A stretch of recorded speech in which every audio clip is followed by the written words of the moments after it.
Bom, na semana passada a gente começou a falar sobre o novo ateísmo. A gente pincelou no final ali, né? A gente tratou ali sobre Darwin, a história dele, e a gente viu que de ciência não tem nada relacionado ao ateísmo do Darwin, que, como Darwin é o grande álibi aí para o movimento neo-ateísta. Esse movimento neo-ateísta que a gente viu começando na semana passada, só relembrando aqui, é um movimento que oficialmente, já existe há mais tempo, mas oficialmente organizado como instituição, financiado com dinheiro, com site, com representantes, grupos de estudo, etc. Assim, financiamento de projetos e coisas assim bem específicas, bem trabalhadas. Isso aí começou no ano 2000. Então estamos no 23º ano deles.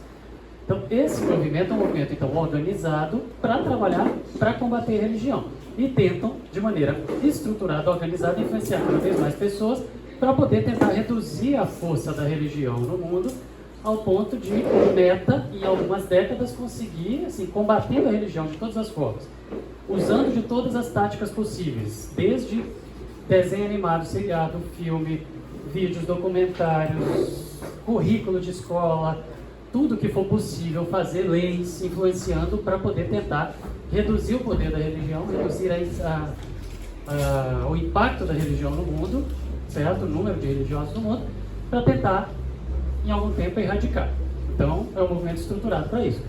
Ele é liderado por esses. Começou com esses 4 aqui, que eles mesmos se intitularam os Cavaleiros do Apocalipse, os 4, dos quais um deles é esse é o cientista que é o mais ligado à ciência de fato, o Richard Dawkins. Os outros 2 também são cientistas, são neurocientistas, mas o trabalho deles é mais filosófico, que está mais ligado tecnicamente ao Dawkins, e esse daqui é escritor e jornalista. O trabalho deles tem sido bem incisivo, bem intenso, a gente falou um pouquinho semana passada, a gente está relembrando aqui, e tudo que eles falam, que eles defendem, que eles tratam, está basicamente nesses livros aqui. Segundo eles, sintetiza tudo que existe de argumento a favor do ateísmo nesses livros aqui. E esses 3 apontam, todos os 4, depois o Hawkins, aquele físico lá, também entrou quando daquele morreu, mas todos eles usam a ciência como álibi. Então, assim, usa filosofia, usa muitos discursos filosóficos para poder convencer e falar assim, a religião deve ser combatida, tem que ser erradicada, é prejudicial e tal. Todas as afirmações deles, a gente vai passar por elas hoje, mas eles usam argumentos filosóficos, mas quando eles usam a ciência como carimbo. Então é assim, Deus não existe, a ciência prova isso. Quem prova isso? O cientista do grupo, o Richard Dawkins. Então eles apontam como a referência para a ciência é esse cara aqui. Então eles usam os argumentos filosóficos, e a gente vai ver nos argumentos deles aqui hoje, que tudo é filosófico, mas eles usam, falando que a ciência carimba isso e dá prova. Que a ciência traz as provas para os que eles estão falando. E quem endossa para eles, quem assina embaixo, quem fala assim, essa prova é esse cara aqui, é o Richard Dawkins. Então, beleza. Essas obras são o que existe de argumentos para o ateísmo. Aí você fala assim, é só isso que existe? Não, existem milhares e milhares de livros, como a gente viu semana passada. Mas esses aqui têm a proposta de sintetizar tudo e falar tudo que você precisa de argumento a favor do ateísmo está aqui para convencer alguém a ser ateu, a se tornar ateu. Então, não precisa do resto. O resto são obras diferentes que usam normalmente como base esse ou livros mais antigos, tá? Quem são os caras, então? Relembrando deles. O Sam Harris, que é aquele neurocientista, o cara, ele entrou, foi fazer, filho de família radical, religiosa radical, certo? Eles eram daquela seita judaica lá, Quaker, que eles são super radicais, não usam tecnologia, não usam nada, tudo bem arcaico. Ele foi criado naquele ambiente repressor e depois saiu dali, não quero mais saber de Deus, não quero saber de nada disso, certo? E a defesa dele é que a religião é um impedimento para o progresso.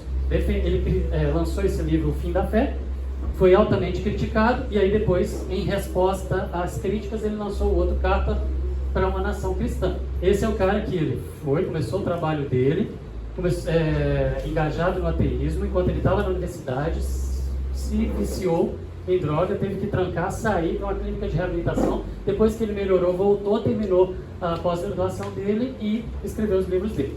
Beleza.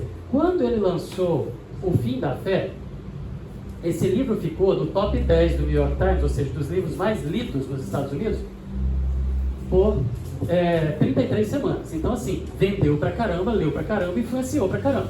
Tá bom? E é lógico, depois disso não é que ele desapareceu. Ele só ficou entre os 10 mais lidos durante 33 semanas, depois foi caindo bem devagar. Então isso durou muito tempo. Tá certo? E a ideia dele é o quê? Lembra? A religião é impedimento para o progresso. Enquanto a religião está paradinha do mesmo jeito até hoje, a única coisa que mudou é a foto preto e branco para colorida, a ciência está aqui evoluindo e não precisa mais dessas baboseiras aqui de cima. Já está aqui a foto do robozinho lá de Marte. Beleza. Aí veio o Daniel Dennett, que é aquele também neurocientista, esse é mais ligado à biologia, e ele, na área dele é filosofia da mente. Por isso que eu falei que ele é muito mais para filosofia do que para ciência.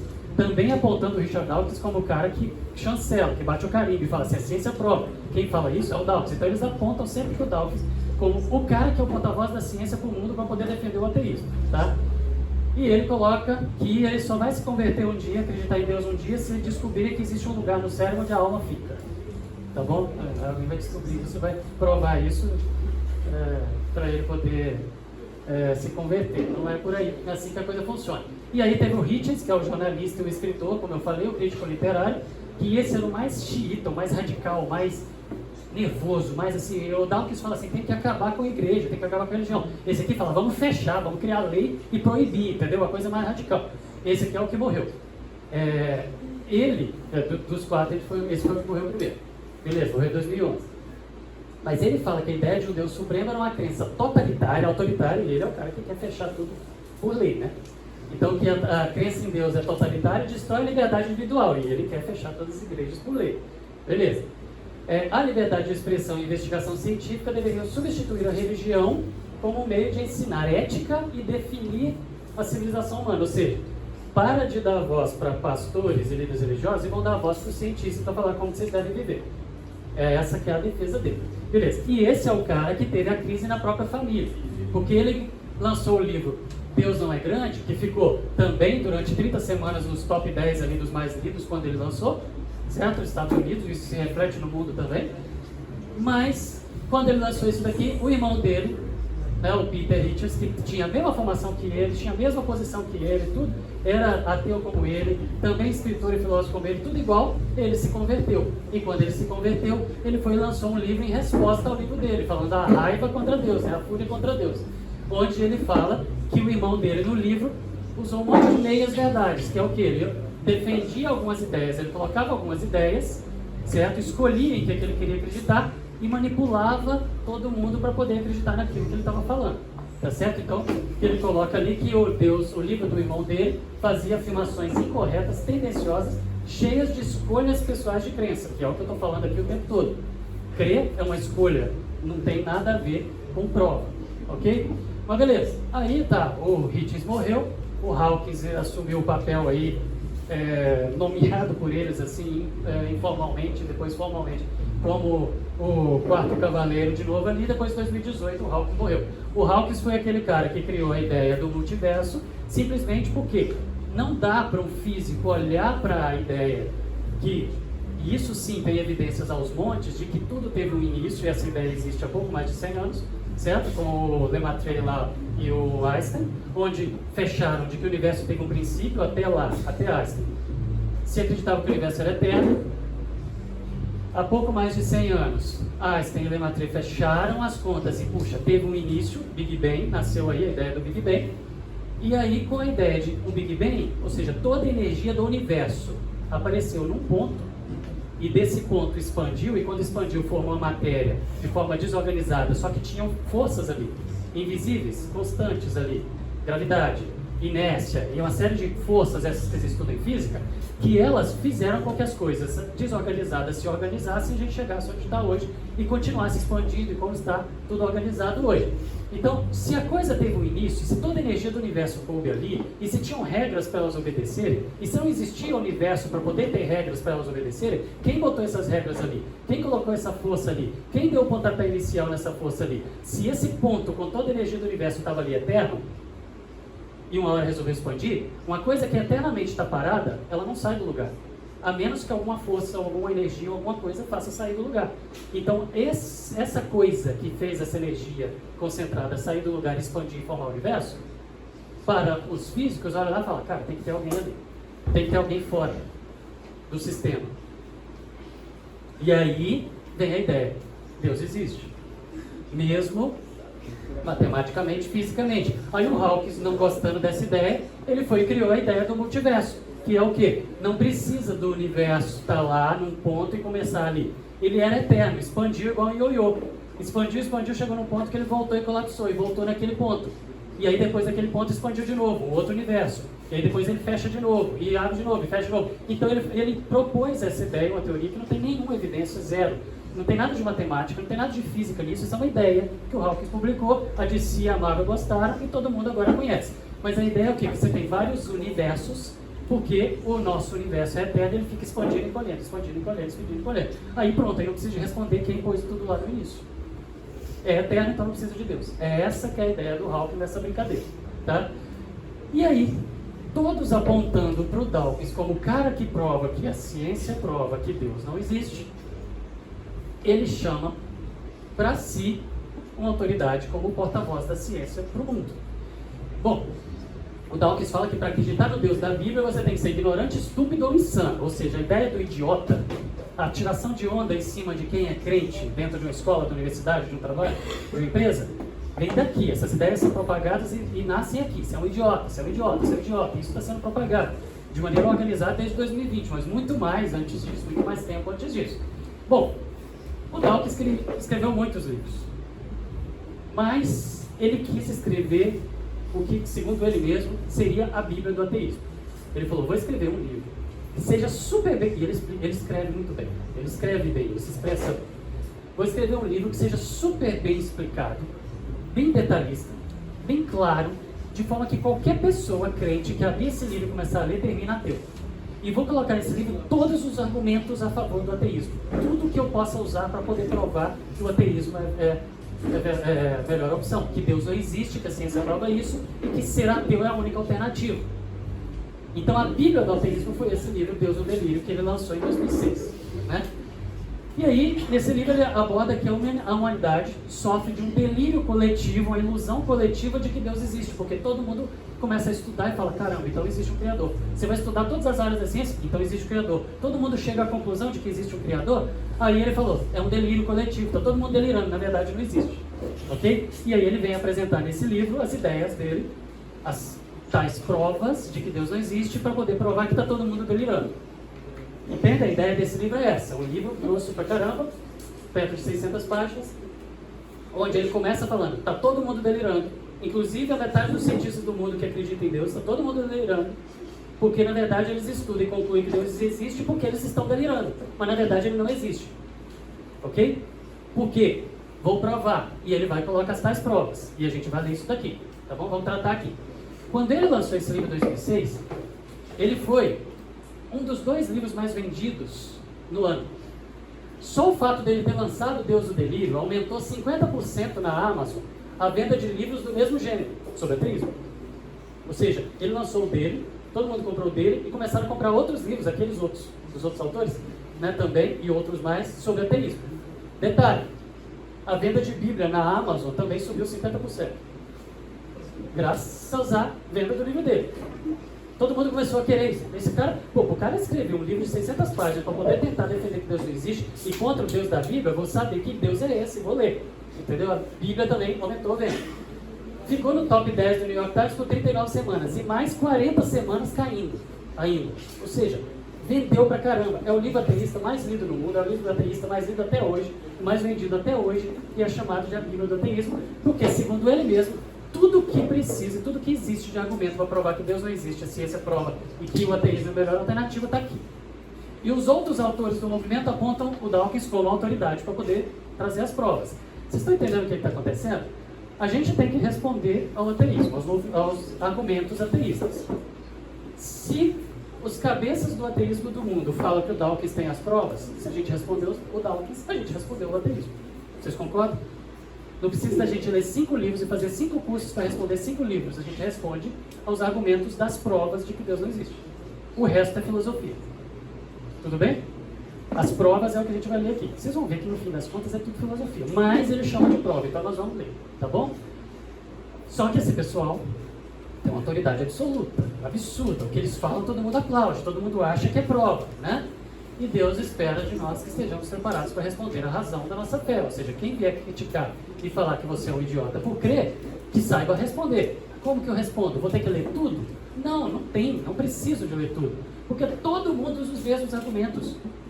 Com linguagem diferente, com jeito, com público-alvo diferente, mas são os mesmos argumentos. Alguns escrevem para fundidores, outros para ensino médio, outros para faculdade, outros para leigos, e vai. Muda a linguagem, mas os argumentos são os mesmos. Então, se a gente responder aos livros principais, aos argumentos deles, e tudo que eles apontam como prova, a gente pega lá do Dawkins e responde as tais provas, a gente respondeu tudo. Tá bom? É isso que a gente vai fazer aqui. Como que toda essa abordagem atinge um adulto, a gente já falou, um adulto já está resolvido, não está nem aí se o outro tira onda, porque ele já viveu o bullying ao longo do crescimento das fases da vida dele e já criou calo contra o bullying. Vocês são muito mais afetados com relação ao bullying, só um pouquinho, Matheus. Vocês são muito mais afetados por um bullying do que um adulto. Então, como que isso atinge um adulto? Mais leve. Como que atinge um adolescente? Pesado pra caramba. Fala, Matheus. Onde está escrito que eu li lá na Bíblia a parte de chamar o outro de Jota e todo? Sim, em Salmo. Diz o tolo do seu coração, não a Deus. Falando que, na verdade, o tolo é quem está falando que não a Deus. Entendeu? Mas tem o outro texto que ele vai falar, a sabedoria do mundo, certo? É loucura aos olhos de Deus. Ou seja, é louco é quem não acredita. Entendeu? Na Bíblia está falando isso. Agora, quem chama a gente de idiota são os que não acreditam. E falam que nós que acreditamos é que somos os loucos. Entendeu? E fica todo mundo chamando um ao outro de doido. De tolo, de idiota, de estúpido. Entendeu? Mas na verdade é só bullying. Como que atinge então um adolescente? Melhor exemplo está nesse filme que eu já falei para vocês, e quem não viu, veja.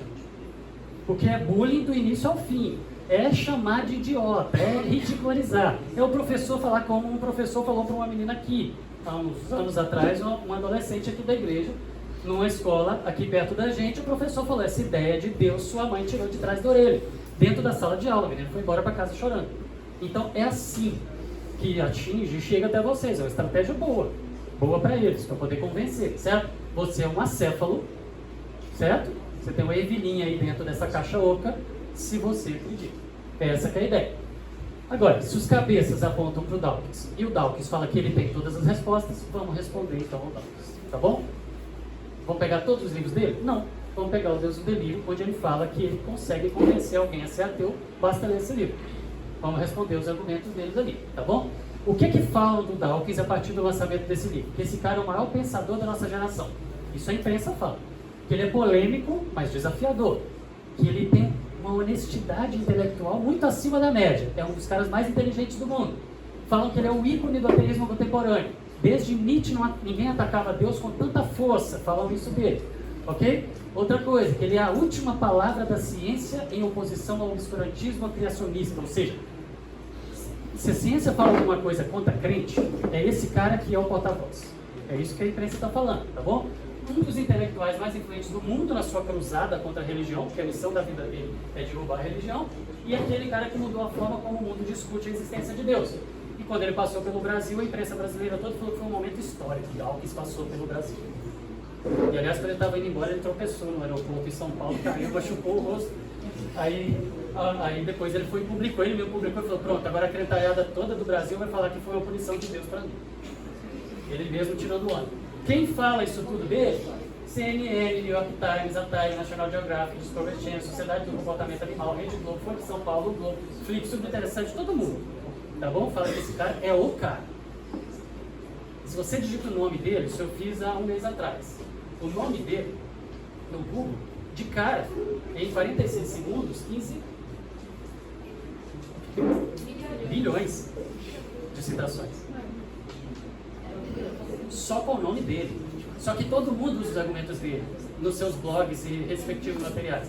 De forma que os argumentos dele são muito maiores do que isso. Isso aqui é o que está com o nome dele. O que os outros usaram, o Dawkins, e não colocaram o nome, não aparece aqui. Tá bom? Então é um cara que está influenciando o mundo pra caramba mesmo. Tem autoridade. Aí vocês vão ver o top 2 do mundo, quais são os argumentos para poder convencer a gente a ser ateu. Alguém, quando eu dei esse curso a última vez em 2016, teve um adolescente que me perguntou assim, eu queria ler esse livro, você acha que eu devo? Eu falei, claro, se você tem paciência, vai ler. Ele, mas não é perigoso eu terminar tudo? Não. Não. Só se você não tem um mínimo de noção, só se você não foi ensinado, só se você não para pensar que você vai ficar ateu lendo aquele livro. Se você assim, o cara é autoridade, tudo que ele fala, eu acredito. Então tá, beleza, você já acreditou antes de abrir a primeira página. Agora, se você vai ler e pensar, não é perigoso não. Tá bom? Mas vamos lá. Deus do Beli. Quando ele lançou o livro, uma ideia que ele lançou logo no início do livro é o seguinte, que é um crime, um rótulo, como criança cristã ou criança muçulmana. Isso tinha que ser proibido. É um crime, isso em 2006, tá? É um crime pais ensinarem os filhos a serem cristãos porque os pais são cristãos. É um crime pais ensinarem os filhos a serem muçulmanos porque eles são muçulmanos. É um crime pai ensinar o filho a pensar como ele. Isso deveria ser proibido. Tira a autoridade dos pais. Ok? Ele tentou convencer isso. Só que o número de convertidos ao ateísmo dele não estava crescendo na velocidade que ele achava que ia crescer quando ele lançou esse livro. Então, em 2012, 6 anos depois, ele lançou A Magia da Realidade, Richard Dawkins para crianças. Já que ele não convenceu os pais a parar de ensinar os filhos a ser crentes, então ele também resolveu ensinar a criançada a ser ateu, serem ateus. Ok? Qual que é a ideia da magia da realidade? É porque ele perdia feio para um cara como C.S. Lewis, que pega o cristianismo e reflete em magia, em fantasia, em ficção, como Nárnia, Perelandra e as ficções aí do C.S. Lewis, e a criançada toda encanta, adolescente encanta, jovem encanta, adulto encanta, todo mundo encanta pela magia de Nárnia. Ah, então tá, vou inventar, vou criar, vou escrever um livro falando de magia de verdade, de magia que a ciência prova e tal. Mas não bombou não, não bombou, esse daí não bombou.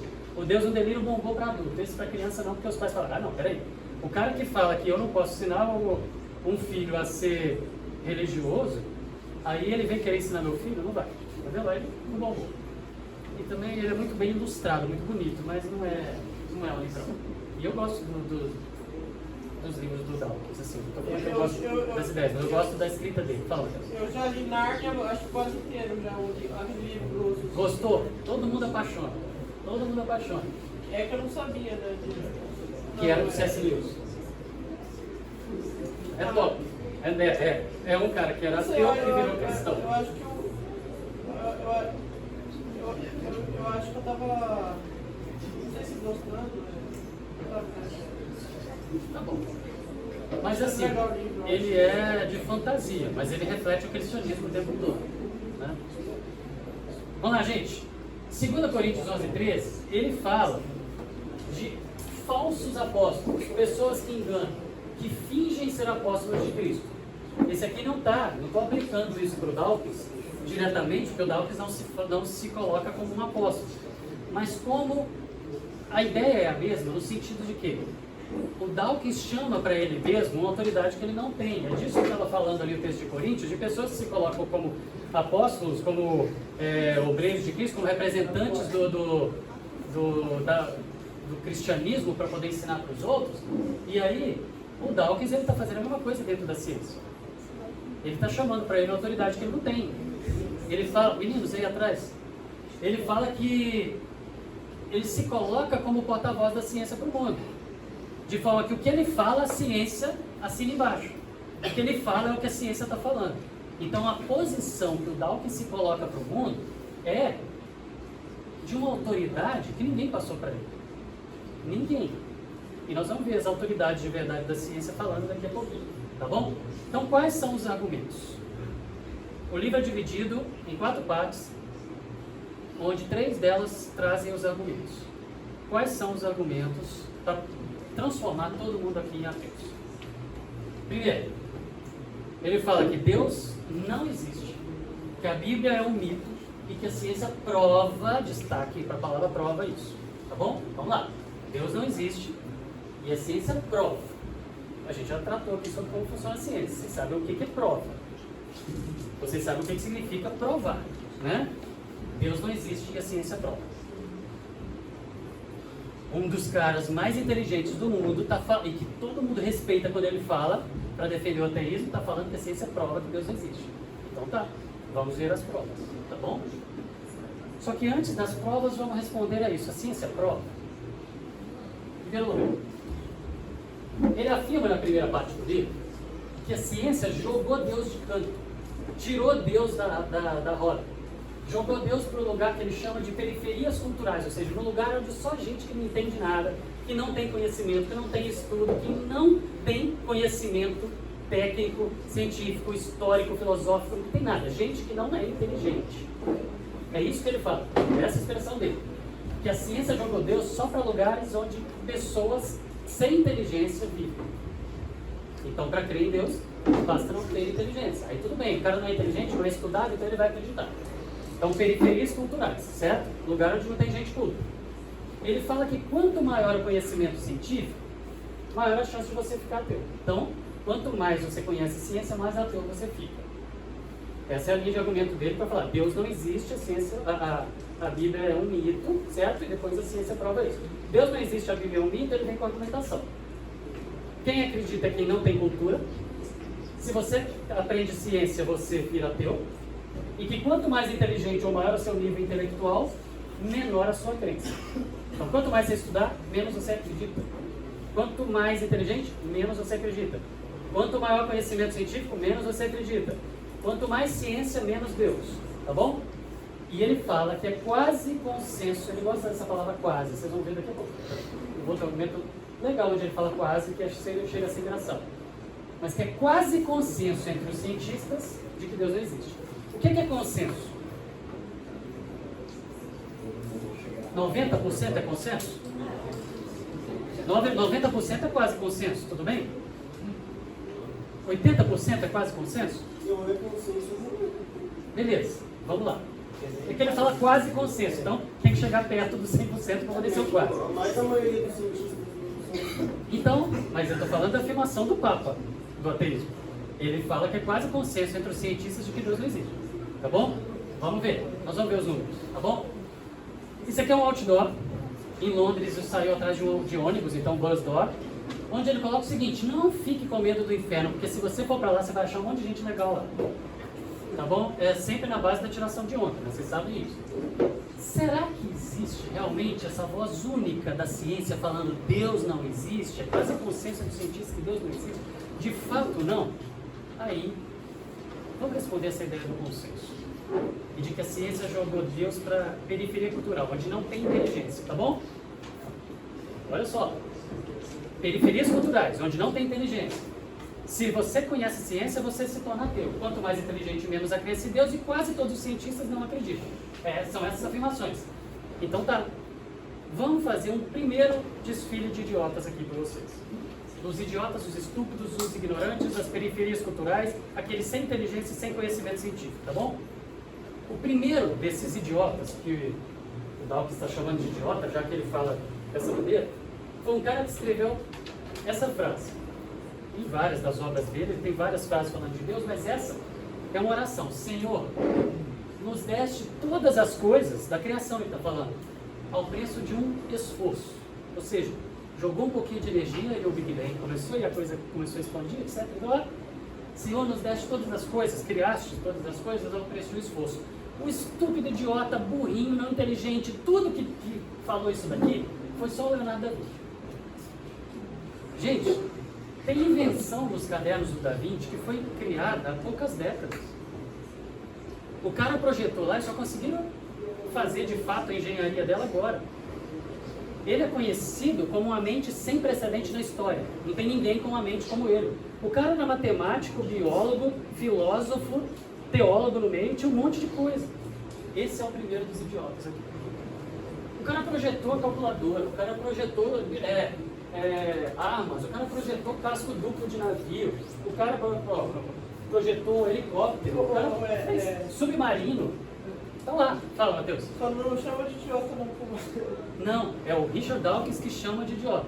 Nós estamos falando, eu estou falando o que ele fala, entendeu? Estou respondendo o que o Richard Dawkins fala. Ele chama de idiota quem acredita.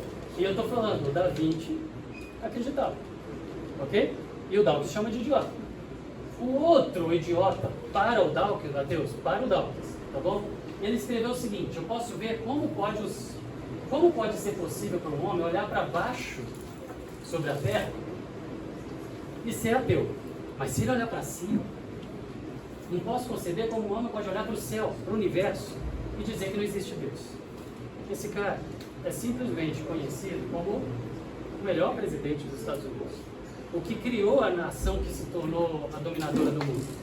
O cara que tem uma articulação política tão grande que conseguiu mudar a posição dos Estados Unidos no mundo. O império era inglês. Esse é o idiota do Dawkins. Ok? Tem mais? Um outro idiota falou o quê? Idiota para o Dawkins. Falou o quê? Quanto mais eu estudo a natureza, mais eu fico maravilhado com as obras do Criador. A ciência me aproxima de Deus. Pô, o Dawkins falou que quanto mais você conhece a ciência, mais ateu você fica. Esse cientista aqui falou: a ciência me aproxima de Deus. Um pouco de ciência me afasta de Deus, mas muita ciência me aproxima. Se alguém já tomou antibiótico na vida, agradeça a esse idiota aqui. O cara criou a microbiologia. Foi um dos cientistas que mais impactou a química, a medicina e a biologia. Ele fundou uma área, a microbiologia. Lidar com o mundo dos micróbios, ninguém conhecia até ele. Aí começamos a fazer remédio para matar bicho que a gente não vê, graças a esse idiota. Idiota segundo Dawkins. Ok? Aí o outro idiota no conceito do Dawkins é do conhecimento do seu trabalho, ou Deus, letra maiúscula, ou conheceremos. Ele escreveu isso num livro que ele publicou, esse idiota aqui, que chamava A Excelência da Teologia comparada com a filosofia natural. Filosofia natural é física e biologia juntos, tá? E química, tá? São as ciências naturais. Ele falava que ele era um cientista, mas que ele achava melhor estudar teologia do que ciência. O idiota que escreveu esse livro foi o Newton. Não, desculpa, foi o Boyle. O Newton é o próximo. O trabalho do Boyle impactou o Newton para poder fundar a física. Idiota no conceito do Dawkins, tá bom? Foi um dos fundadores, um dos pais da química e da física. E o Newton deu continuidade no trabalho. Aí um outro, de uma área um pouquinho diferente, falou: a natureza é a arte de Deus. O cara das artes top 1 do mundo.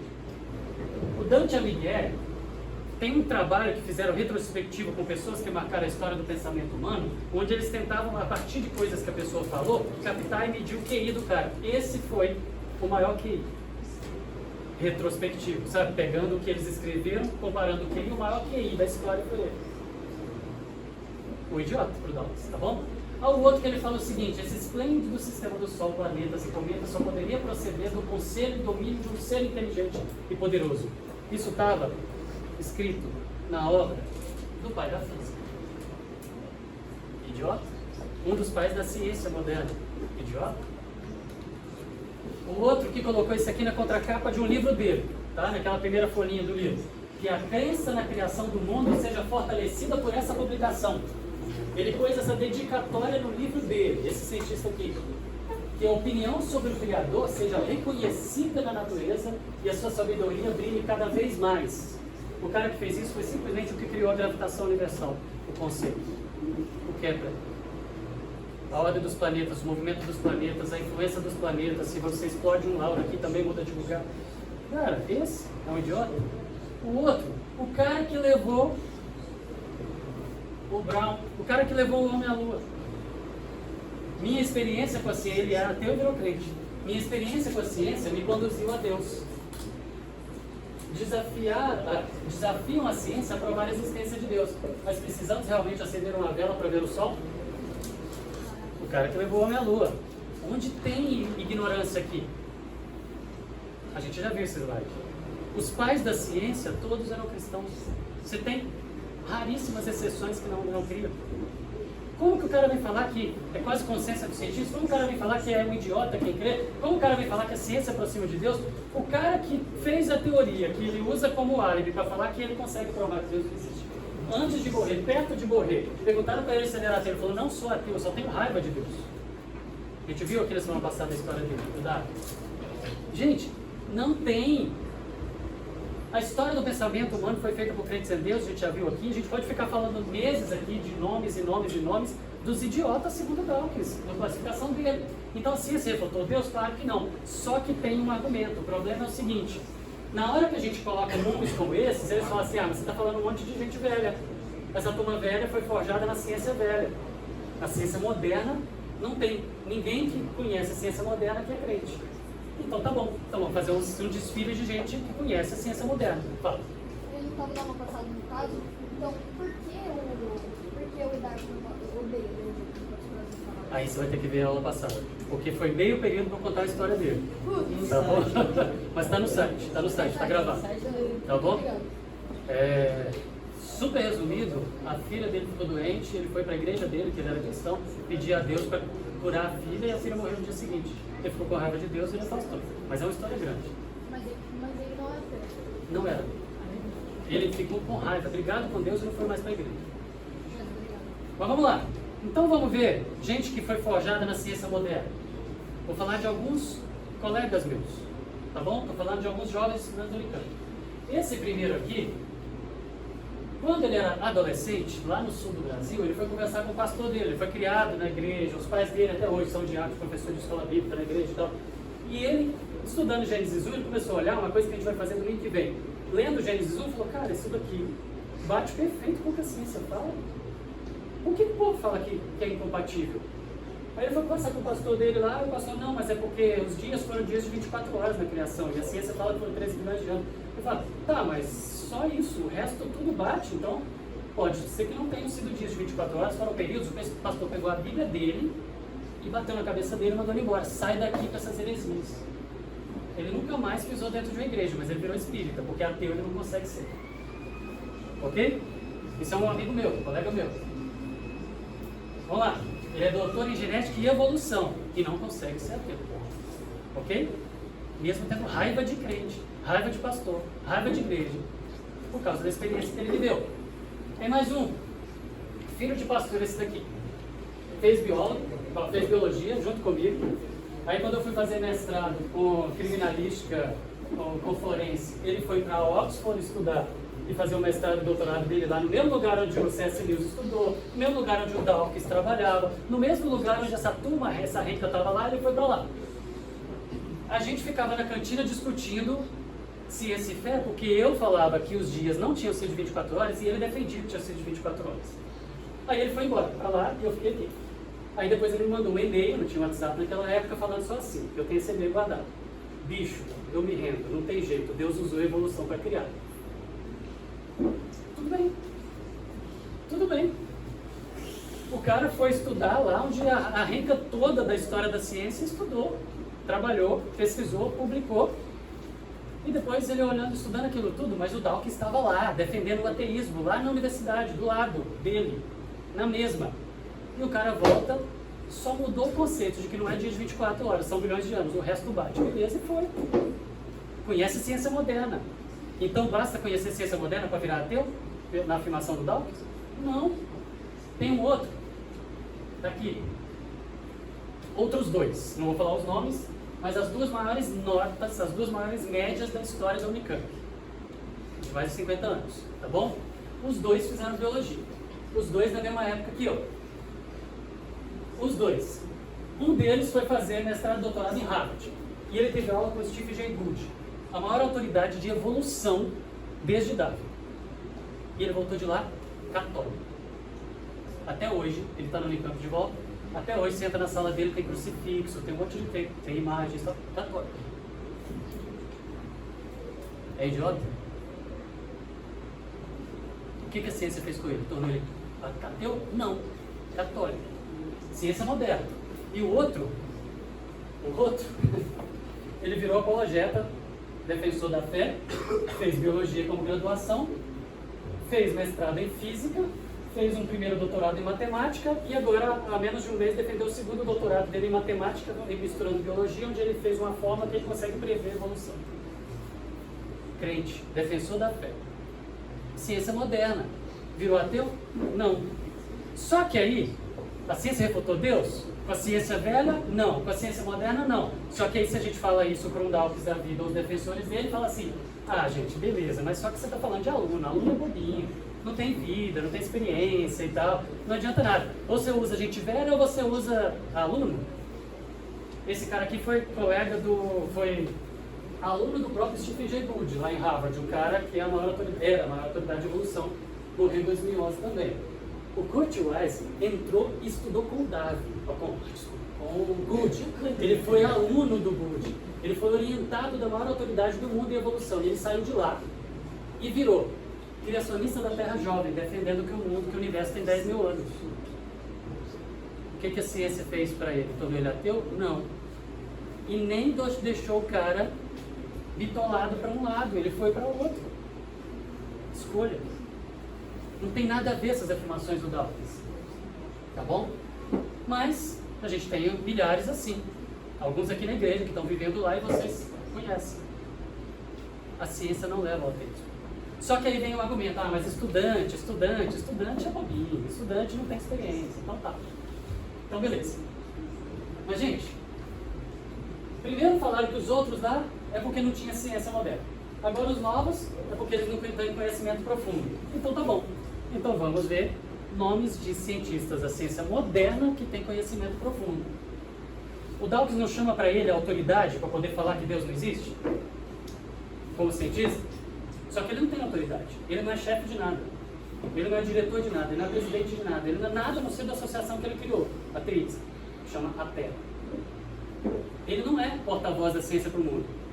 Esse é. Tem alguém aqui que faz biologia? Não. Esse é o melhor livro de biologia celular que existe. Dessa grossura. É a Bíblia da citologia. O autor é esse cara, o Alberts. E o Alberts é ateu. Convicto. Ele é ateu. Só que ele foi presidente durante muitos anos da Academia Nacional. Ainda. Foi. Não tenho certeza se ele ainda está. Presidente da Academia Nacional de Ciências dos Estados Unidos. Ele é um porta-voz da ciência. Ele é a autoridade para poder falar em nome da ciência, em nome da citologia, ok? E ele, dando uma entrevista, perguntaram sobre o ateísmo dele, se Deus não existe, a ciência prova, como o Dawkins. A pergunta era por causa do Dawkins. Por causa da bagunça que o Dawkins estava fazendo, afirmando isso, todo mundo, pô, é assim. Perguntaram para ele, Deus não existe, a ciência prova mesmo, como o Dawkins está falando? Aí ele respondeu, a existência ou a inexistência de Deus é uma questão sobre a qual a ciência é neutra, ela não prova nada. Não prova que Deus não existe. O Dawkins fala que sim. O presidente da Academia Nacional de Ciência, enquanto era presidente, falou que não. Tem mais. O próprio Stephen Jay Gould, a maior autoridade de evolução do mundo, o cara era judeu. E ele escreveu vários livros onde ele falava que as coisas eram compatíveis, ciência e fé. Que criação e evolução eram compatíveis, inclusive evolução.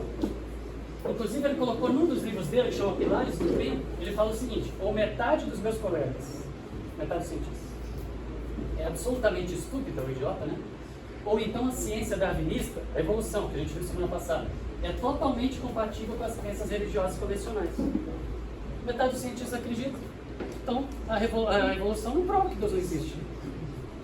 Então, um zilhão de evolucionistas que são crentes, e daí? É isso que ele estava falando. Ele fala, não tem, essas coisas não são incompatíveis. A maior autoridade é a evolução do mundo, muito mais do que o próprio Dawkins. O Dawkins usa ele. E não gosta porque ele falava a favor da fé. Ok? Da conciliação, né? Aí esse cara, Alistair McGrath, professor de Oxford, colega do Dawkins até o Dawkins se aposentar. O Dawkins se aposentou e o Alistair ainda está lá. Quando o Dawkins publicou Deus no Delírio, aí o Alistair publicou no ano seguinte o Delírio de Dawkins, respondendo tudo. E responde também, o Dawkins tirou onda, ele responde também como, o que é isso? Olha isso. É mentira, é distorção, é manipulação e tal. O título dele é uma resposta ao fundamentalista no ateísmo de Richard Dawkins. Gente, não adianta. E ele é o autor do livro que eu falei para vocês no início que eu estava lendo, que eu estou achando o máximo. Que ele pôs Dawkins e C.S. Lewis para conversar em épocas diferentes, um, né, século XIX e XX, e o outro XX e XXI, e colocou eles para conversar pelo que eles escreveram, como se os dois estivessem argumentando e contra-argumentando. Qual é o seu nome? Oi? Seu nome? Well, fala, Matheus. Que tem coisas que a gente lê, né, mas você só não pode entrar no... assim, entrar na nossa cabeça, assim, de ficar, sei lá, né? Bagunçando a cabeça, não é isso? Tem coisas que a gente lê e as coisas que a gente está lendo, elas estão infiltrando, estão entrando ali. Se você escolhe o que você vai ler como coisa boa, você vai se alimentar de coisas boas. Entendeu? Porque senão vão ficar tentando colocar coisa na sua cabeça. Realmente é assim. Mais um, Francis Collins, chefe, diretor do projeto Genoma Humano. O cara era ateu, virou crente, religioso, defensor da fé, dirige louvor e é líder dos jovens da igreja dele. E ele publicou um livro, A Linguagem de Deus. O cientista apresenta evidências de que ele existe. Ele conta a história da vida dele, de conversão dele, quando ele deixou de ser ateu, e mostrando que no genoma, estudando o genoma, ele via claramente a mão de Deus. Ok? É um idiota. Ciência moderna. Hoje, presente, hoje, ciência moderna. Rosalind Picard, do MIT, lugar onde os melhores engenheiros do mundo são formados. Era ateia e virou religiosa. E ela falou o quê? Que ela era ateia porque ela nunca tinha lido a Bíblia. Mas quando ela começou a ler a Bíblia por ela mesma, desafiou todos os pensamentos dela, falou, não tinha como. Ela teve que se converter. Gente, igual a esses tem um monte. Todo mundo ciência moderna. Hugh Ross, físico, era ateu, filho de pais ateus, que nunca pisou numa igreja, só que depois estudando física, Big Bang, universo, origem, falou assim, cara, tem que ter tido alguém antes daquela energia inicial. Quem é esse alguém? Se esse alguém é pessoal e falou com a gente, deve estar em alguma religião do mundo. Começou a estudar as religiões. Aí ele foi vendo tudo assim, nossa, muito ficção, ficção, ficção. Quando ele leu Gênesis 1 e 2, ele se converteu ao livro, não ao cristianismo. Se converteu ao livro, falou, cara, isso aqui é sobrenatural. É a leitura que ele fez que a gente vai fazer domingo que vem.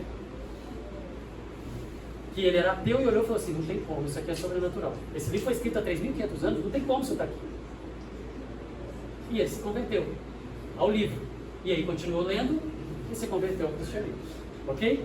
Idiota, ciência moderna. E o que o Dawkins fala? Que a ciência moderna leva ao ateísmo, que se você conhece, você se torna ateu. Não, não se tornou.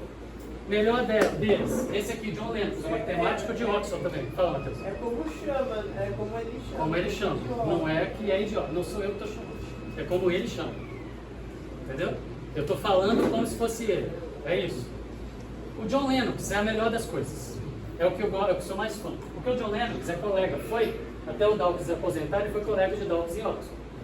E o John Lennox, ele, por exemplo, ele é autor desse livro, Deus e o Stephen Hawking. Entendeu? Ele é totalmente defensor da fé.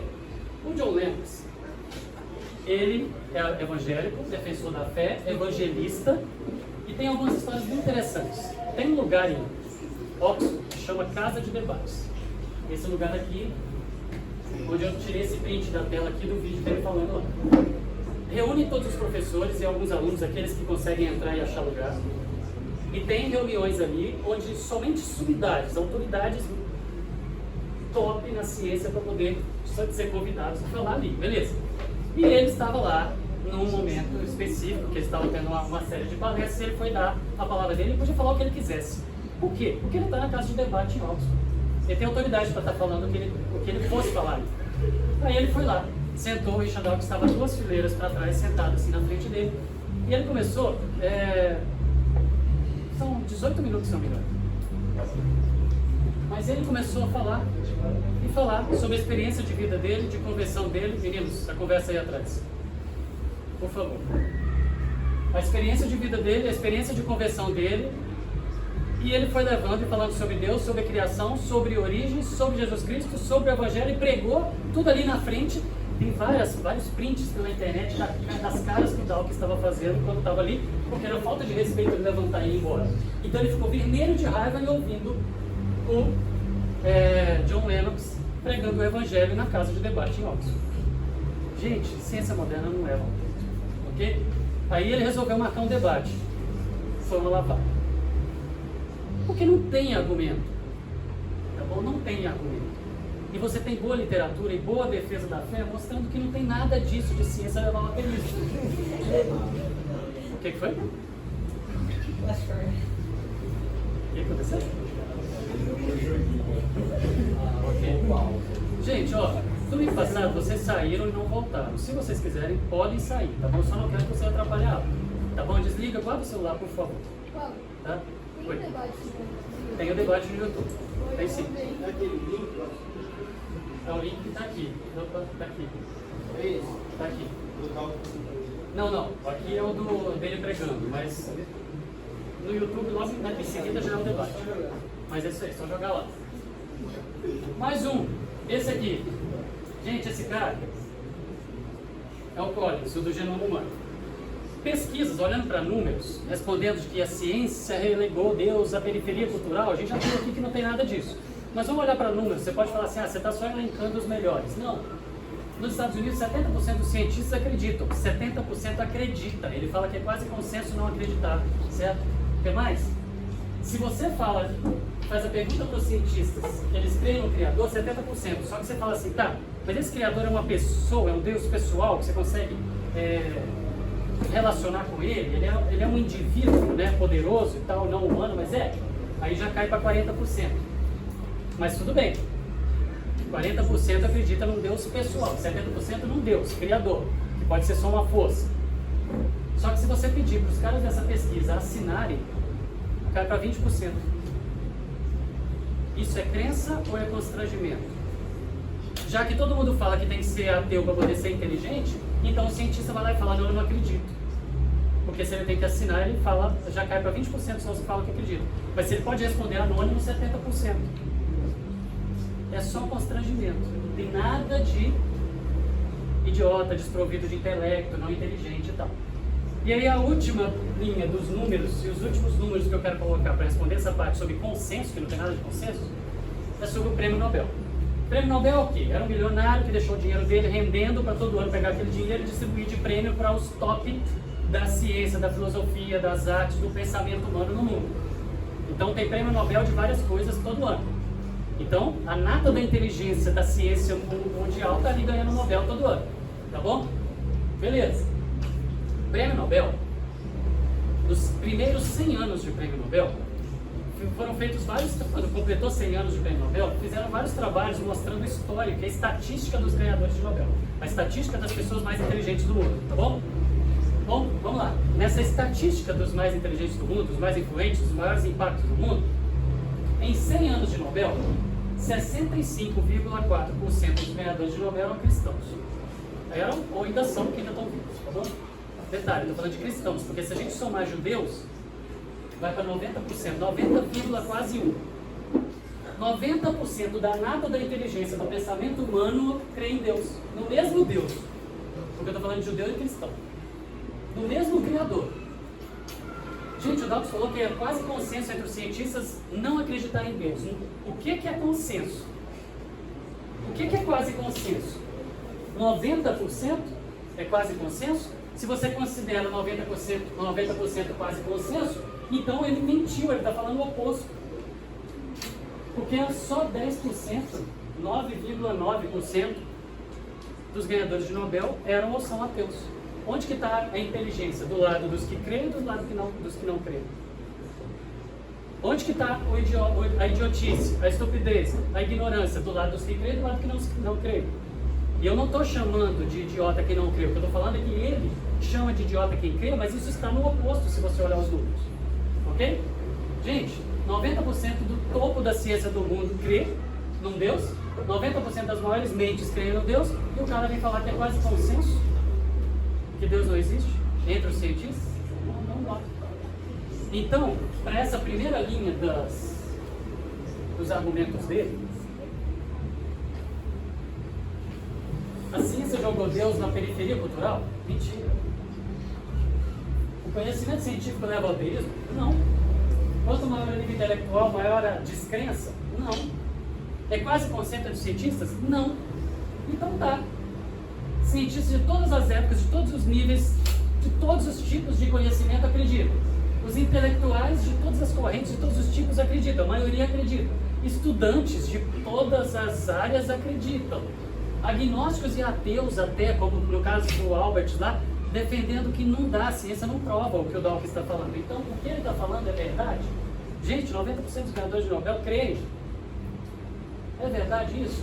Então tá, a ciência refutou Deus? Não. Mas então por que tem toda essa linha de raciocínio? Por que a ciência não refutou Deus? Porque não interessa se o conhecimento é raso, não interessa se o conhecimento é mediano como de estudante, ou não interessa se o conhecimento é profundo como os ganhadores de Nobel. Nada disso. Conhecimento científico não leva ao ateísmo. É escolha, sempre foi e vai continuar sendo. Gente, esse debate do Dawkins com o resto do mundo, Não tem nada a ver com inteligência, não tem nada a ver com ciência.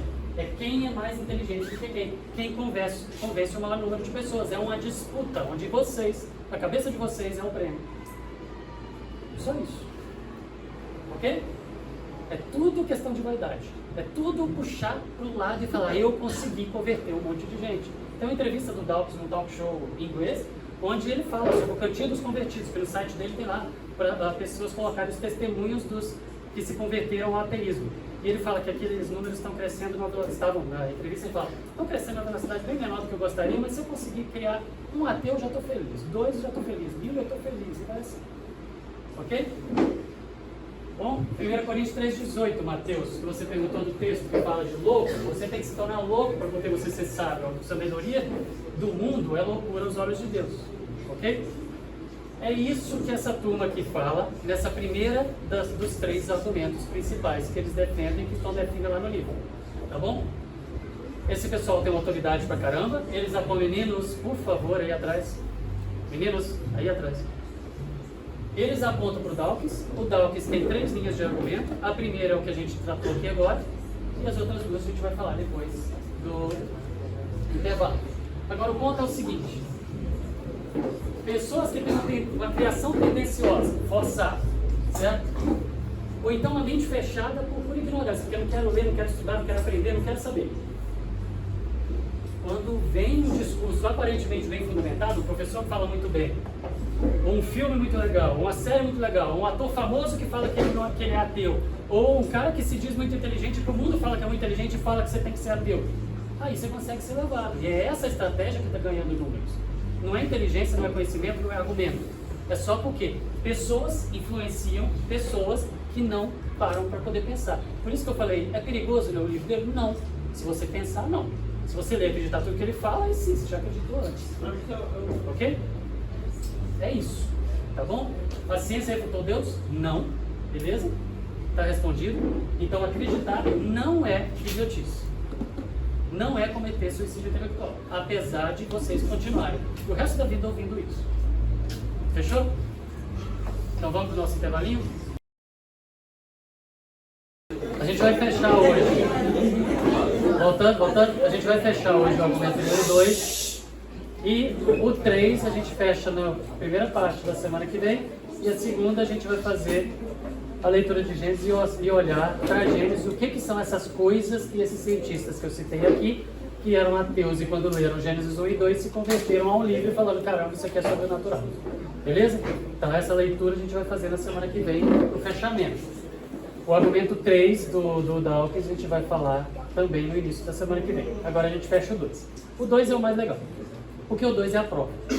O primeiro, vocês viram que é filosófico. Ele fala, Deus não existe, a Bíblia é um mito e a ciência prova. E a gente viu que não prova coisa nenhuma. Ele fala, por quê? Ele usa como álibi para falar que a ciência prova que Deus não existe os cientistas. Ele fala, se a pessoa estudar a ciência, conhecer e se aprofundar, ele se torna ateu. Então ele faz uma afirmação indireta. Ele fala, a ciência prova que Deus não existe porque é quase consenso entre os cientistas a ideia de que Deus não existe. Só que a gente viu que isso é mentira. Então, já que olhar os números desmente a mentira que ele falou, aí ele vem na segunda parte do livro dele falando, tá, se olhar para os cientistas e para esses argumentos, para esse argumento do consenso entre os cientistas, se você olhar para isso... Vazou. Era só um pouquinho. Se olhar para os cientistas, agora que eu lembrei que eu trouxe isso, e que ficou caída e vazou aqui e molhou meu livro. Se olhar para os cientistas não te convencer, então eu vou te convencer, o Dawkins falando, eu vou te convencer com as provas. A prova de que Deus não existe. A prova da ciência, segundo Dawkins, para poder falar que a ciência prova que Deus não existe. É esse o argumento. E eu vou falar nas palavras dele. O argumento que ele fala que é a prova de que Deus não existe é que a ciência prova que Deus não existe, porque ele usa um argumento que ele chama de argumento central do livro dele. Que chama de o capítulo é a extrema improbabilidade da existência de Deus. Quando ele fica falando para todo mundo que Deus não existe, a ciência prova, ele está falando disso aqui. A prova de que Deus não existe é que Deus é improvável. Estatisticamente improvável. É nesse sentido que ele fala. Tá bom? E aí, gente, esse argumento central dele está na página 212 do livro Deus não Delírio, do livro dele. E ele fala o seguinte nas entrevistas sobre o livro. Ele fala assim: se você quer ser inteligente de verdade e entender por que Deus não existe, leia o meu livro. Se você tiver preguiça de ler minhas 600 páginas, leia o capítulo central do argumento central. Já é suficiente para eu provar para você que Deus não existe. Se você tiver preguiça de ler o capítulo inteiro, leia a página 212. Essa página é suficiente para eu provar que Deus não existe, porque aqui está a prova científica de que Deus não existe. É que Deus é improvável. Então, já que o papa do ateísmo do mundo, o cara que todos os outros apontam para ele, fala que ele que tem as provas, por isso que todo mundo fala que a ciência prova que Deus não existe. Se o próprio Papa está falando que a prova está nessa página, eu não vou falar, eu vou ler. Eu não estou tirando onda. Eu não estou ridicularizando do mesmo jeito que ele faz com a gente. Mas tem algumas coisas que não tem como não rir. Mas vamos lá. Olha, é ele que falou, não sou eu. Um dos grandes desafios, é a página 212, é a prova, tá? Isso aqui é a prova de que Deus não existe, segundo Dawes. Um dos grandes desafios para o intelecto humano é explicar a aparência complexa de design no universo. O que ele está falando?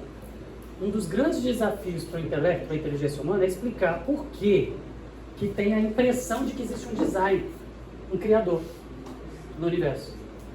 Quando um físico vai estudar o universo, parece que foi tudo criado. Quando o biólogo vai estudar a vida, parece que foi tudo criado. Quando o geneticista, como o Collins, vai estudar a vida, o DNA, o genoma, parece que foi projetada aquela molécula. Quando qualquer cientista de qualquer área vai estudar qualquer coisa, parece que foi criado. E ele fala que é um dos grandes desafios para a inteligência humana é explicar por que tudo parece que foi criado. Ok? Aí ele continua. A tentação natural, já que tudo parece que foi criado quando você vai estudar, a tentação natural é atribuir a aparência de design a um design verdadeiro. Ou seja, qualquer cientista de qualquer área, quando vai estudar, parece que acha um monte de evidências de que tudo foi criado, que Deus existe, que um Criador existe. Beleza. Aí ele fala, já que quando você estuda, parece, tudo está demonstrando que existe um Criador, que tudo foi criado, então a tentação natural fala assim, ok, então existe Deus. Então a página onde ele fala que ele prova que Deus não existe, começa falando que realmente é difícil responder que Deus não existe. Porque qualquer área da ciência que você vai estudar vai mostrar que Deus existe. Não existe nenhuma, em nenhuma área da ciência, nenhuma evidência apontando a inexistência. As evidências que existem são só para apontar que existe um Criador. Não existe evidência de não existir Deus. Só que sim, que existe. E aí ele fala que é difícil explicar que Deus não existe, já que tudo aponta para existir Deus. Mas ele fala que é uma tentação. A tentação natural é falar, já que tudo aponta para Deus, então vamos concluir que Deus existe. Ele fala que a tentação natural é isso. Só que ele fala que isso é só uma tentação. Porque ele fala assim, a tentação é falsa. A tentação é falsa porque a hipótese, a teoria, a explicação, a hipótese de que haja um projetista, um criador, suscita imediatamente, ou traz imediatamente, o problema maior, que é a pergunta, quem projetou o projetista? Ou seja, o cientista estuda qualquer coisa no universo e tudo está apontando para a existência de um Criador. Aí ele fala, então a conclusão óbvia é falar, então tá, então existe Deus. Ele fala, mas isso é falso. Porque se eu admitir que existe Deus, eu tenho que responder quem criou Deus. Aí ele continua. O problema então que nós tínhamos na mão, quando começamos, que era, existe ou não um Criador, e que era da improbabilidade estatística, ou seja, qual que é a probabilidade de existir um Criador? Aí ele fala assim, obviamente não é solução postular uma coisa ainda mais improvável. Ele fala assim, se é difícil calcular qual a probabilidade de existir Deus, pior ainda é calcular a probabilidade de quem criou Deus. E se eu conseguir calcular, vai ficar mais difícil ainda criar a probabilidade de quem criou o Criador de Deus. E aí ele fala que isso vai virar uma regressão infinita, onde quem criou o Criador do Criador do Criador do Criador do Criador não tem como calcular, já que não tem como calcular, Deus não existe. Mas vamos continuar, não sou eu que estou falando. Aí. Engraçado. Sim. Com a evolução darwiniana, ele lança a mão do grande argumento dele, do grande álibi dele, que ele fala que é o darwinismo. Com a evolução darwiniana, podemos dizer com segurança que a ilusão do design, do criador, design é o criador, tá? Que a ilusão do criador não passa disso, é uma ilusão. Por quê? Porque ele fala o seguinte: Darwin, pela seleção natural, explicou como que é possível mutação acontecer, seleção natural e as espécies irem surgindo, sem fazer conta. Porque se fizer conta não dá certo, tá vendo? Mas ele ignora isso. Então ele fala assim: já que o darwinismo explica como que a vida surgiu, então eu não preciso acreditar em Deus. E se eu for acreditar em Deus, eu tenho que provar que Deus existe. Provar que Deus existe, eu teria que calcular a probabilidade dele existir. Não dá para calcular a probabilidade dele existir. Menos ainda de quem criou Deus. E menos ainda de quem criou o Criador de Deus. Então, isso vira uma regressão infinita, não dá para calcular, então Deus não existe. E Darwin, já que Darwin explica como que as espécies podem ter surgido sem precisar de um Criador, não precisa da gente acreditar no Criador. Aí ele vai falar sobre a física. Porque na física não tem evolução, né? Não tem teoria da evolução. Mas eu acho que isso é para ter mais matéria, né?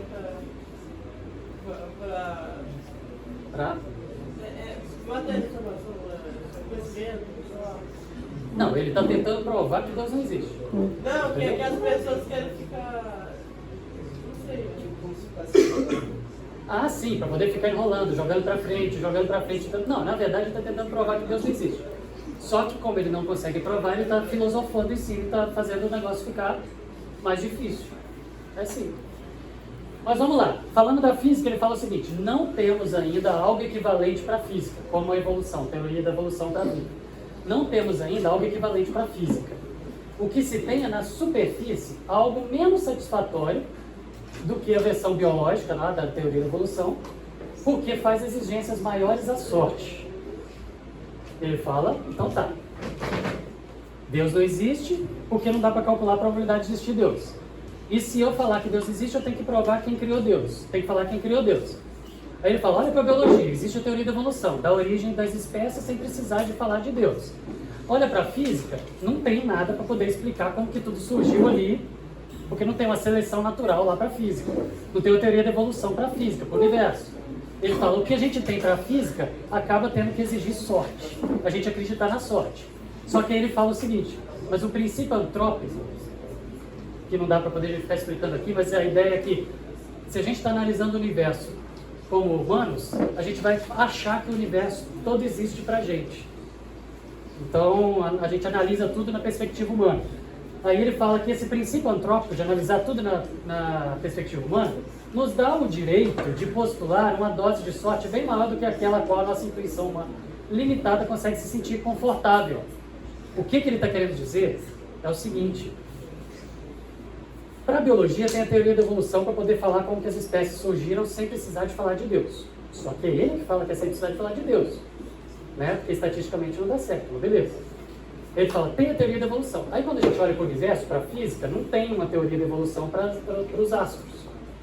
Aí ele fala, mas o princípio antrópico responde isso, que ele fala o seguinte: já que nós estamos aqui, cérebros altamente improváveis estatisticamente de existir, filosofando sobre origem de um universo altamente improvável, num planeta altamente improvável, numa galáxia altamente improvável, num universo altamente improvável, mas estamos aqui, é porque nós demos sorte. É porque nós demos sorte. Então, já que demos sorte e estamos aqui filosofando, beleza, foi sorte. Não foi Deus, foi sorte. É isso. Aí ele conclui: não devemos perder a esperança de que surja alguma coisa melhor do que isso. Sorte. Princípio antrópico. Não devemos perder a esperança que surja alguma coisa melhor do que isso para a física. Mas, mesmo na ausência de algo satisfatório, os postulados, as ideias fracas que nós temos, ele mesmo admite que é fraca, fracas que nós temos hoje, para poder provar que Deus existe, são obviamente melhores do que a hipótese e a teoria contraproducente, ruizinho, fraquinho, de que existe um projetista inteligente, existe um criador. Então ele admite que é fraco, ele admite que os argumentos são fracos, mas ele fala assim, é melhor isso do que acreditar que Deus não existe, de que Deus existe.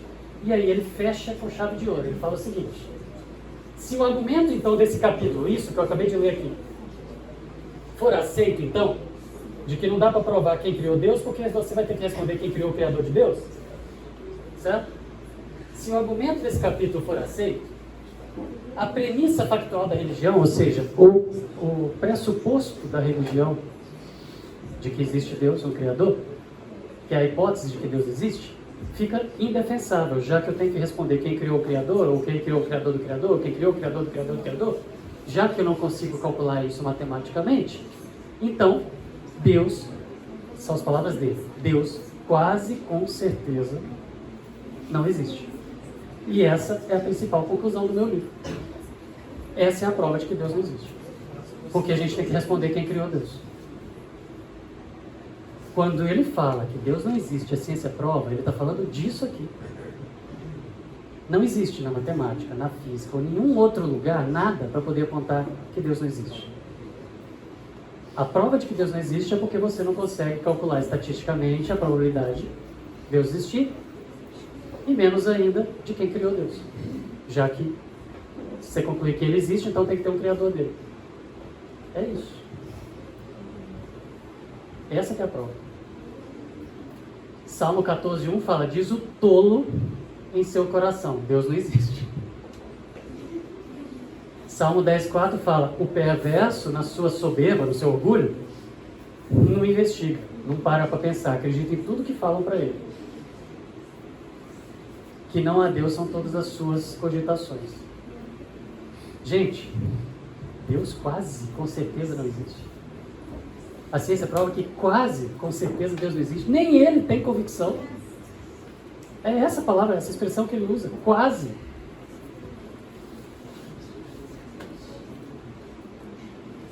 Se o colega dele, o Hawkins, para poder não ter que responder quem deu origem lá no Big Bang, deu o pontapé inicial, ele falou que o universo é eterno, e o Dawkins aceita.